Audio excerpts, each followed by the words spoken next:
जगत गुरु तत्वदर्शी संत रामपाल महाराज जी की जय हो। पूर्ण ब्रह्म कबीर साहेब की जय हो। आज जगतगुरु श्रीचरणे प्रणाम जानिए आमी आज दीनकृष्ण ठाकुर महाशয়ের কথা কীর্তন থেকে জানার চেষ্টা করব ভক্তি তত্ত্বকথা এবং গোপাল কৃষ্ণ গাইন নামে একজন কীর্তনিয়া আছেন। তিনি দীনকৃষ্ণ ঠাকুরের বিরোধী পক্ষ। তিনি দীনকৃষ্ণ ঠাকুর সম্পর্কে অনেক বাজে কথা বলেন। আমরা তার কথাগুলিও শুনব। ভক্তি তত্ত্ব নিয়ে আজকে যে তত্ত্বটি আলোচিত হবে অত্যন্ত গুরুত্বপূর্ণ। এই ভিডিওটি আজকে ইম্পর্টেন্ট হতে চলেছে। আপনারা ভিডিওটিতে শেষ পর্যন্ত থাকবেন। আপনাদের কাছে অনুরোধ রইল আর চ্যানেলটিকে সাবস্ক্রাইব করে নেবেন। এই কারণে আপনারা যে সত্যটিকে জানার চেষ্টা করেন সেই সত্যটি এই চ্যানেলের মাধ্যমে আপনাদেরকে জানানো হয়। আপনাদের কাছে অনুরোধ রইল অবশ্যই আপনারা ভিডিওটিতে শেষ পর্যন্ত থাকবেন। সৎসাহে ওরা শেখালো ভক্তি হি সর্বশ্রেষ্ঠ ভক্তি ভবতি হি।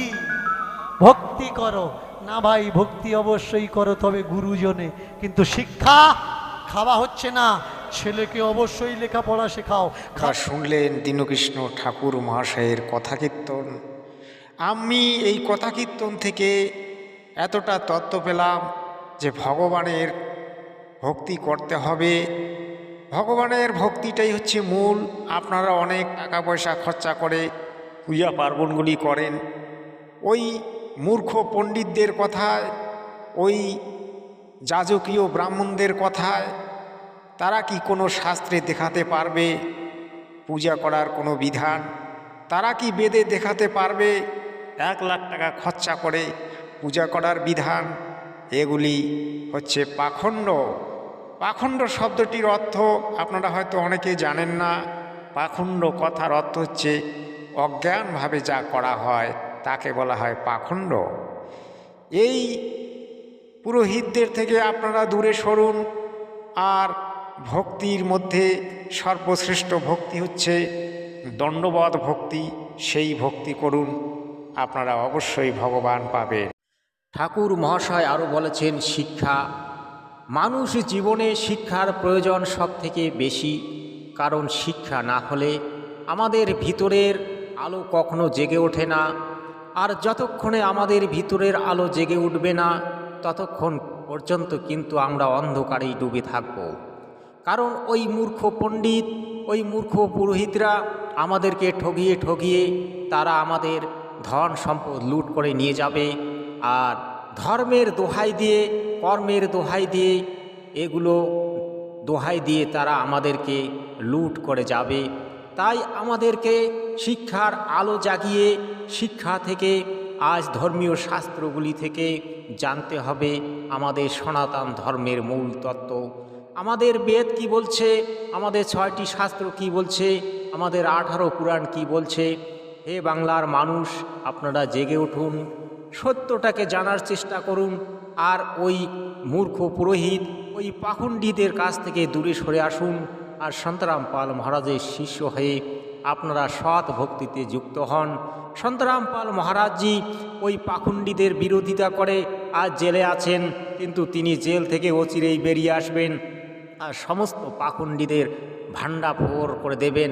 তিনি এই পাখণ্ডীদের পাখণ্ডকে চিরকালের জন্য মুছে ফেলে দেবেন।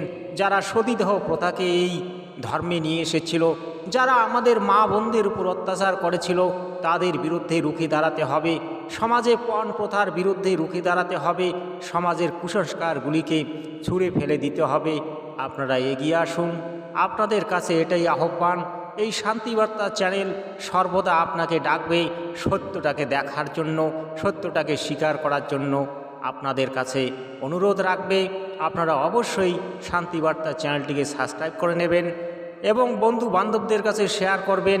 সত্য দেখাই এই শান্তিবার্তা চ্যানেলের উদ্দেশ্য এবং সত্যকে জানাই এই শান্তিবার্তা চ্যানেলের মহৎ কর্ম। সৎসাহে।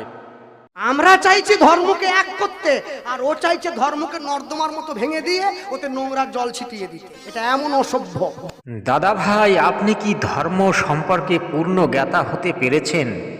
আপনি ওই শ্রীমদ্ ভাগবত পড়েছেন, হয়তো গীতার দু একটা অধ্যায় পড়েছেন, তারপর আপনার গুরুর কাছ থেকে কিছু উপদেশ নিয়ে আপনি কীর্তন হাসরে মেতে উঠেছেন, মানুষকে ঠগিয়ে ঠগিয়ে পয়সা রোজগার করছেন। আপনি ধর্মকে এক করতে চেয়েছেন। ধর্ম শব্দের অর্থটা কি সেটাই আগে জানুন, কারণ ধর্ম শব্দটাকে যদি আপনি বিশ্লেষণ করতে যান তাহলে ধর্ম কথার অর্থ হচ্ছে অধর্মকে ত্যাগ করে, যে ধর্মকে পুনঃস্থাপন করে, যে ধর্মকে রক্ষা করে, তিনি আসল ধার্মিক। তা আপনি তো ওই ধর্মকে রক্ষা করছেন না, আপনি জগতের বুকে কুসংস্কার আর অন্ধকারগুলিকে ডেকে নিয়ে আসছেন। কারণ আপনি কি দেখাতে পারবেন যে পূজাগুলি আপনারা করান সেগুলি কি আমাদের চার বেদে আছে? যদি দেখাতে পারেন তাহলে কমেন্টসে একটা কমেন্টস লিখে পাঠাবেন, আমি আপনার উত্তর দেওয়ার চেষ্টা করব। চার বেদের কোনো এমন পৃষ্ঠায় এমন পূজার কোনো বিধান নেই যে লাখ টাকা খরচা করে ওই পাঠা বলি দিয়ে আর ওই দই চিরা কলা কদলি দিয়ে পূজা করার কোনো বিধান যদি আছে আপনি দয়া করে দেখাবেন। আপনি ধর্মকে নষ্ট করে চলেছেন, আর দীনকৃষ্ণ ঠাকুর মহাশয় ধর্মের নামে যে কুসংস্কারগুলি সেগুলি তিনি দূর করতে চলেছেন। আপনারা অন্ধকার এনে আজ মানুষকে বোকা বানিয়ে দিচ্ছেন, আর উনি মানুষকে জাগিয়ে তোলার চেষ্টা করছেন। আপনারা যুগে যুগে অন্ধকারকে নিয়ে এসেছেন, কুসংস্কার নিয়ে এসেছেন, ভ্রষ্টাচার নিয়ে এসেছেন, আমাদের মা বোনদের উপর অত্যাচার করেছেন। সতীদাহ প্রথাকে আপনারাই নিয়ে এসেছিলেন, আবার এই বাংলায় আবার সতীদাহ প্রথা নিয়ে আসতে চান। যদি আপনারা সতীদাহ প্রথাকে নিয়ে আসতে চান নিয়ে আসুন, কিন্তু আমাদের মতো শিক্ষিত লোককে বোকা বানানোর চেষ্টা করবেন না, কারণ আমরা ধর্মশাস্ত্র গ্রন্থগুলিকে খুলে খুলে দেখতেছি এবং গ্রন্থগুলির উপর আমরা রিসার্চ করে চলেছি। তাই আমরা আজ চ্যানেলের মাধ্যমে বাংলার মানুষকে জাগরিত করতে চেষ্টা করেছি এবং আমরা অনবরত চেষ্টা চালিয়ে যাব। আপনারা এই হরে কৃষ্ণ নাম কোথায় পেলেন, কোথায় কোন বেদে কত পৃষ্ঠায় আছে সেটা দয়া করে দেখাবেন। আপনারা গৌরাঙ্গ মহাপ্রভুর দোহাই দিয়ে আজকে সমাজের মধ্যে যে কুসংস্কারগুলি ফেলাচ্ছেন, যেগুলি গৌরাঙ্গ মহাপ্রভু নিজে বন্ধ করার চেষ্টা করেছিলেন, আর যার কারণে গৌরাঙ্গ মহাপ্রভুকে অনেক কষ্ট সহ্য করতে হয়েছিল, সেই গৌরাঙ্গ মহাপ্রভুর বাণীকে আমরা আজ নিয়ে আসব। আর আমরা গৌরাঙ্গ মহাপ্রভুর সেই অমৃত বাণীগুলির উপর ভিত্তি করে বাংলার মানুষকে নতুন করে জাগিয়ে তোলার চেষ্টা করব। আপনি দীনকৃষ্ণ ঠাকুর মহাশয় সম্পর্কে যে অকথ্য কথাগুলি বলেন সেগুলি আপনার সম্পূর্ণ ভুল। কারণ দীনকৃষ্ণ ঠাকুর মহাশয় বাংলার একজন প্রিয় ছেলে, যিনি বাংলার মানুষকে ভালোবাসেন, যিনি বাংলার মানুষের প্রতি অখণ্ড ভালোবাসা প্রদর্শন করে চলেছেন। কিন্তু আপনি কি করে চলেছেন? আপনি একজন ঘাটিয়া লোক, যিনি সর্বদা মানুষের বদনাম করতে থাকে, তার মতো ঘাটিয়া কেউ হয় না। অর্থাৎ আপনি যদি এত বড় অভিজ্ঞ ব্যক্তি, তাহলে সমস্ত শাস্ত্রের মাধ্যম দিয়ে আপনি প্রমাণ করে দেন যে দীনকৃষ্ণ ঠাকুর মহাশয় ভুল বলছে। আপনি সমস্ত শাস্ত্র গ্রন্থগুলির পৃষ্ঠাগুলিকে জনসমাজের মধ্যে প্রকাশ করুন এবং কত পৃষ্ঠায় কোন বেদে কত শাস্ত্রের মধ্যে আছে সেটা দেখিয়ে দিন। আপনি তবেই এই সমাজের মধ্যে একজন গণ্যমান্য ব্যক্তি হবেন। কিন্তু আপনি বেকার চিল্লাহাল্লা করেন না, কারণ আপনার কথাগুলি আমাদেরকে ভালো লাগে না। তাই আপনার কাছে আমার অনুরোধ যে কিছু বলার আগে ভেবে চিন্তে বলবেন। আর যদি আপনি সত্যিকারেই দীনকৃষ্ণ ঠাকুরের সম্পর্কে কিছু বলতে চান, তাহলে শাস্ত্রের মধ্যে আপনাকে প্রমাণ দিতে হবে। আমি এটা আপনার কাছে আশা রাখছি।